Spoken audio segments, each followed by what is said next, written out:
जो ईश्वर का वाक्य है, परमात्मा श्री कृष्ण और राम ने जो घोषणा की है कि हम अपना भोजन, अपना प्रसाद ब्राह्मण मुख से लेते हैं, अग्नि के द्वारा प्राप्त करते हैं, ब्राह्मणों के हाथ से ही और सन्यासियों के हाथ से ही मैं ग्रहण करता हूं। सन्यासी कोई जाति का हो सकता है, कोई भी वर्ण हो सकता है, सन्यासी। और जो आपके गांव का जो ब्राह्मण है, जो आपका विरोधी रहा जीवन पर्यंत, और वो आत्मा कहे कि ब्राह्मण 5 करा दो और उस विरोधी को ही बैठा दिया जाए,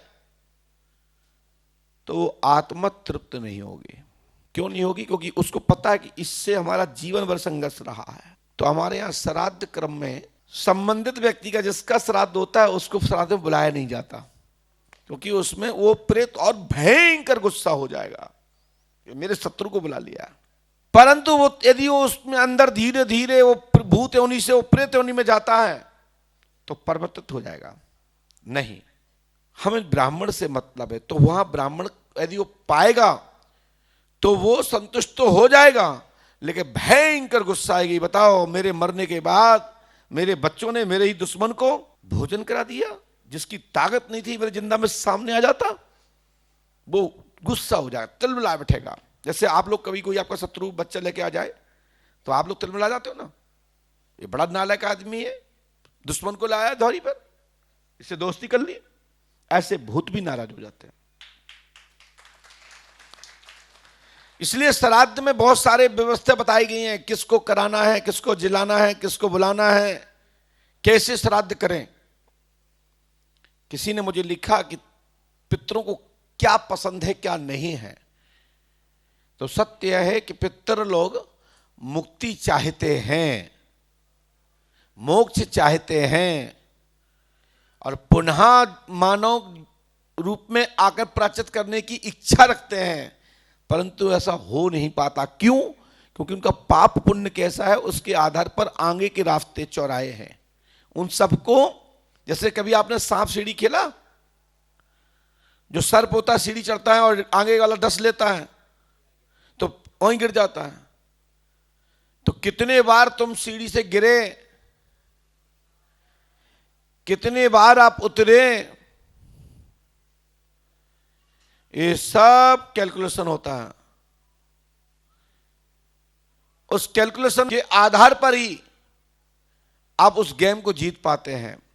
यदि पितरों को तृप्त करना चाहते हैं, उन्हें जीतना चाहते हैं, उनसे कुछ फायदा चाहते हो जीवन में, तो आपको पितरों की शांति करानी पड़ेगी। ये कम्युनिस्ट जितने भी हैं वो महामूर्ख और धूर्त हैं, जो आपको विचलित करते हैं। उनका विशेषकर उनका जो वंश है वो राक्षसी वंश है।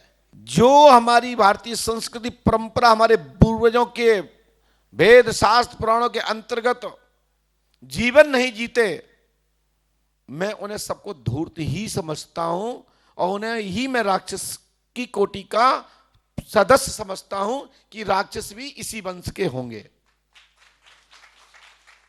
अब अलग अलग हैं, अलग अलग रूप में लोग भगवान को पूजते हैं। कोई किसी रूप में पूज रहा है तो कोई किसी रूप में पूज रहा है, वो एक व्यवस्था स्वीकार है धर्म के आधार पर। सिख अपनी तरह से पूजा करते हैं, बौद्ध लोग अपनी अलग तरह से पूजा करते हैं, और सनातनी अपने हिसाब से पूजा, अलग अलग जितने वर्ण हैं उनकी इतनी व्यवस्था है। सब भारत में रह करके अलग अलग तरीके से अपने अपने भगवान के उस रूप को, उस परमात्मा के अनेक नामों से एक नाम को पूजता है। मेरा इस पर कोई भी विरोध नहीं है और ना ही मैं कभी इस पर टीका टिप्पणी करता हूं। जो जान गया उसके जीवन में उद्धार हो जाता है, उसके जीवन में प्रकाश हो जाता है, और जो नहीं जानता तो लाइट में रहने पर भी वो अंधेरे में ही रहता है।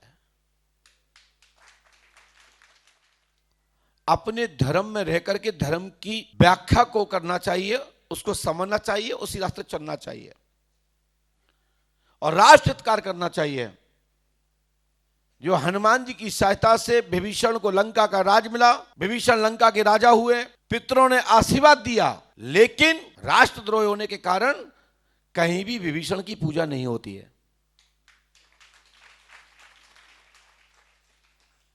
राम ने कृपा की, हनुमान ने कृपा की,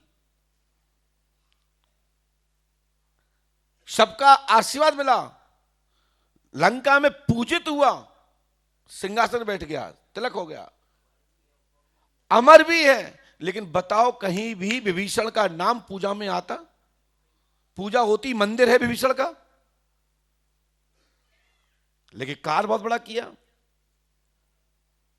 लेकिन हां, एक चीज जरूर मिली, अजर अमर जो चिरंजीवी है उसमें उनका नाम का स्थान है। जब हमारे विद्वान लोग उच्चारण करते हैं, बलि व्यास अश्वत्थामा आदि का नाम लेते हैं, हनुमान का नाम लेते हैं, तो उसमें विभीषण का भी नाम आता है। मंदिर नहीं है तो क्या हुआ, इस सृष्टि की धुरी में उनका नाम अंकित है। राम राज्य में, राम की स्थापना में, राम की विजय में और संस्कृति बचाने में और संस्कृति अपनाने में विभीषण का स्थान है। तो पितृ आदि भी कहते हैं कि आप अपने धर्म को, मूल धर्म को मत खोइए। आप देखो कई परिवार हैं जो धर्म विरोधी हैं। ऐसा नहीं कि उसमें ब्राह्मण नहीं है, ब्राह्मण भी हैं, ब्राह्मण भी है, उसमें सभी हैं, परंतु पता लग जाता है कि ये नस्ल ठीक नहीं है।